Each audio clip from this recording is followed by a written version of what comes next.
शाम 6 बजे की 6 स्पेशल खबरों में सबसे पहली खबर में आपको दिखाएंगे कैसे हजारों लोगों के सामने इस्लाम पर उपदेश देने वाले जाकिर नाइक की जुबान पर ताला लग गया। जी न्यूज के सवाल पर जाकिर की बोलती बंद हो गई। दूसरी खबर में आपको दिखाएंगे मध्य प्रदेश में बाढ़ के बीच शादी के मंडप तक पहुंचने के लिए एक दूल्हे की जंग।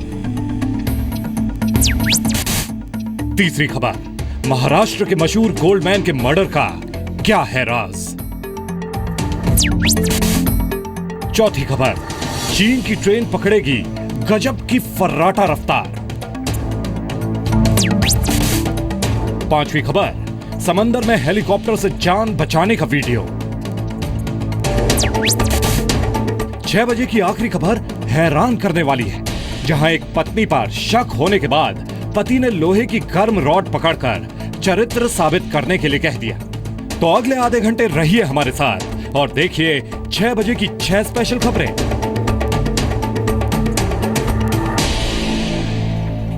जी हाँ, तो 6 बजे की 6 स्पेशल खबरें आप देखेंगे जी न्यूज पर। आप सभी का स्वागत है। आपके साथ मैं हूं पूर्णिमा मिश्रा और शुरुआत हो रही है जाकिर नाइक की खबर के साथ। पीस टीवी के जरिए विवादित भाषण देने वाला जाकिर नाइक आज आखिरकार स्काइप के जरिए मीडिया के सामने आया।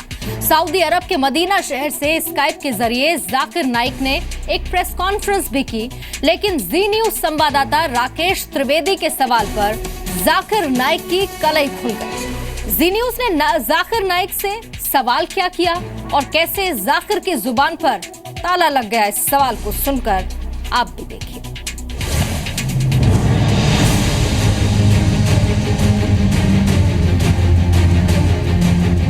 पत्रकारों से खचाखच भरे इस प्रेस कॉन्फ्रेंस हॉल में आज जाकिर नाइक की कलई खुल गई। खुद को शांति दूत बताने वाला जाकिर नाइक पूरी तरह एक्सपोज हो गया। फर्राटे से कुरान की आयतें और तमाम नियम कानून बताने वाले जाकिर नाइक की जुबान पर ताला लग गया। सिलसिलेवार तरीके से देखिए हुआ क्या था। जाकिर नाइक की इस्लामिक रिसर्च फाउंडेशन के चेयरमैन एक एक करके पत्रकारों को जाकिर से सवाल पूछने के लिए कह रहे थे। जाकिर नाइक से स्काइप के जरिए मदीना से सवाल जवाब का सिलसिला चल रहा था। इसी कड़ी में जाकिर नाइक से जी न्यूज संवाददाता राकेश त्रिवेदी ने सवाल पूछा।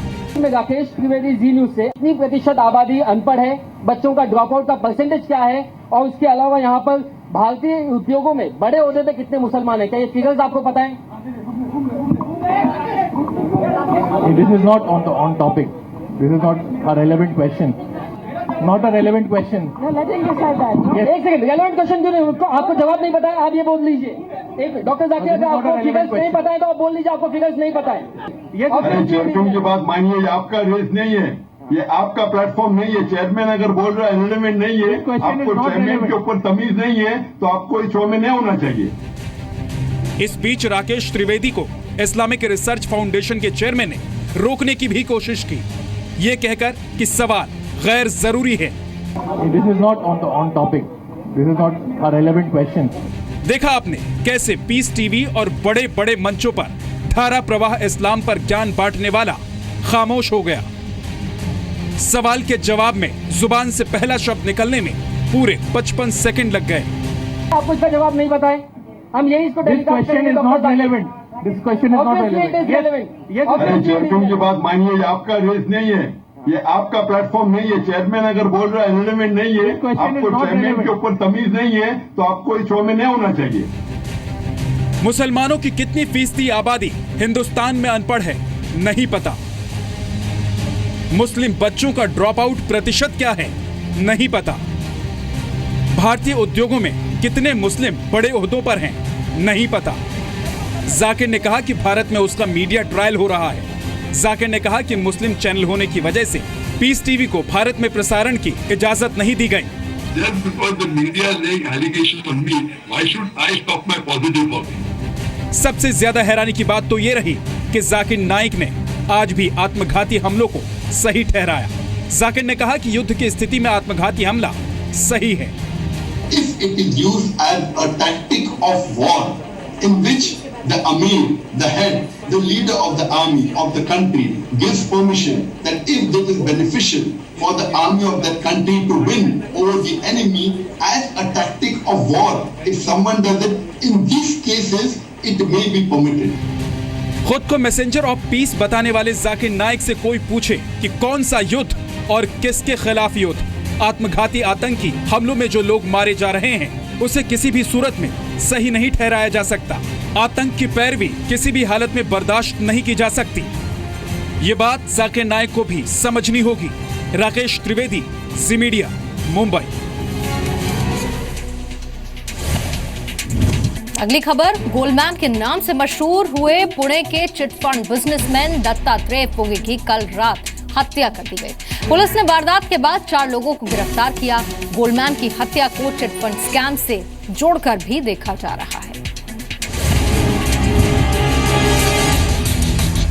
1.5 करोड़ की गोल्डन शर्ट पहनने के बाद गोल्डमैन के नाम से मशहूर हुए पुणे के दत्तात्रेय फुगे की कल रात चाकुओं और पत्थर से कुचलकर हत्या कर दी गई। वो एक बर्थडे पार्टी से घर लौट रहे थे। हैरानी इस बात की है कि हमेशा 20 बॉडीगार्ड से घिरे रहने वाले फुगे वारदात के वक्त अकेले थे। पुलिस के मुताबिक गोल्डमैन की हत्या पत्थरों और धारदार हथियारों से लैस कई लोगों ने मिलकर की है। वारदात कल रात करीब 11:30 बजे हुई। सवाल यही है कि क्या गोल्डमैन के कातिलों को इस बात की खबर लग गई थी कि बॉडीगार्ड उनके साथ नहीं है? पुलिस के मुताबिक पुणे के पिंपरी चिंचवाड़ में मनी वक्रतुंड नाम से चिटफंड कंपनी चलाने वाले दत्तात्रेय फुगे को जन्मदिन के नाम पर बुलाया और फिर साजिश के तहत खुले मैदान में उनकी हत्या की गई। फुगे तब चर्चा में आए थे जब उन्होंने करीब 3.5 किलो की सोने की शर्ट पहनी। उस शर्ट की कीमत करीब 1 करोड़ 27 लाख की गई थी। सबसे महंगी शर्ट पहनने के बाद उनका नाम Guinness book of world record में भी दर्ज हुआ था। पुलिस का कहना है कि जन्मदिन के लिए बुलाना साजिश का ही हिस्सा था। जिस वक्त हत्या हुई उस वक्त दत्तात्रेय की पत्नी भी उनके साथ थी। शुरुआती जांच में हत्या की वजह पुरानी रंजिश मानी जा रही है। पुलिस का कहना है कि चिटफंड में हुआ घोटाला हत्या की वजह हो सकती है। दत्तात्रेय की पत्नी पुणे के पास पिंपरी म्युनिसिपल कॉर्पोरेशन में एनसीपी कॉर्पोरेटर है। पुलिस ने 4 लोगों को हिरासत में लिया है और वो केस को जल्द सुलझाने का दावा कर रही है। ब्यूरो रिपोर्ट, जी मीडिया। मध्य प्रदेश में भारी बारिश और बाढ़ से हालत बेहद खराब है। टीकमगढ़ में बेतवा नदी पर पानी के तेज बहाव की वजह से बारात लेकर निकले दूल्हे राजा का अपनी ही शादी में पहुंचना मुश्किल हो रहा था। ऐसे में बाराती और दूल्हे राजा मंडप तक कैसे पहुंचे, आप भी देखिए।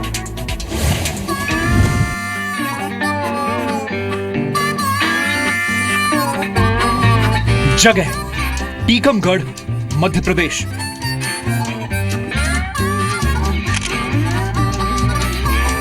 नाम राजेंद्र यादव।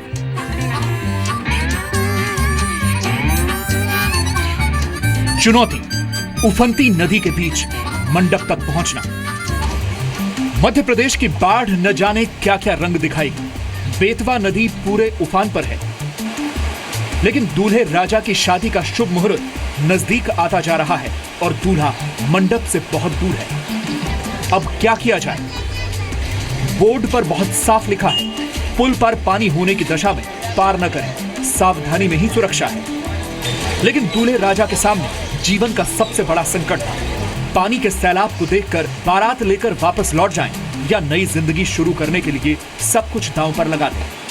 दूल्हे राजा ने तय किया कि जो होगा देखा जाएगा। बस फिर क्या था, इस बोट में बैठकर दूल्हे राजा की सवारी निकल पड़ी।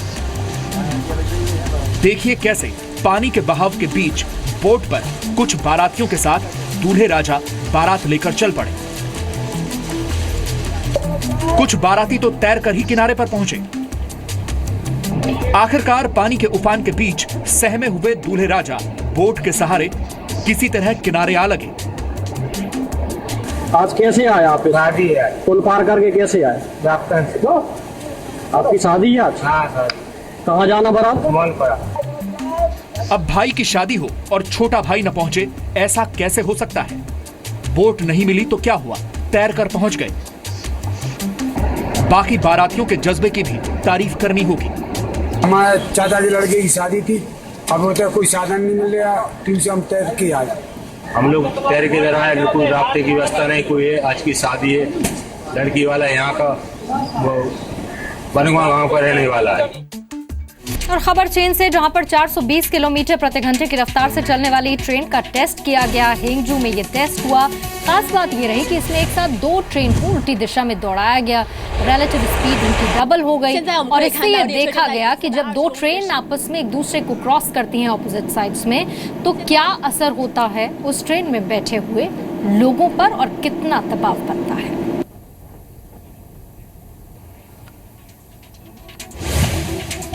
साउथ चाइना सी के मुद्दे पर भले ही चीन को अंतर्राष्ट्रीय अदालत से झटका लगा हो, लेकिन चीन समंदर के इस हिस्से में ड्रिल करने से बाज नहीं आ रहा। दक्षिण चीन के हुन्नान प्रांत के पास की ये तस्वीरें हैं। अलग अलग विभागों से इस ड्रिल में करीब 300 लोगों ने हिस्सा लिया। ड्रिल के दौरान ऐसा ही एक रेस्क्यू ऑपरेशन किया गया और हेलीकॉप्टर के जरिए बीच समुद्र से एक रेस्क्यू ऑपरेशन का ड्रिल किया गया और डूबते हुए जहाजों को बचाने की तैयारी भी इसमें देखी गई।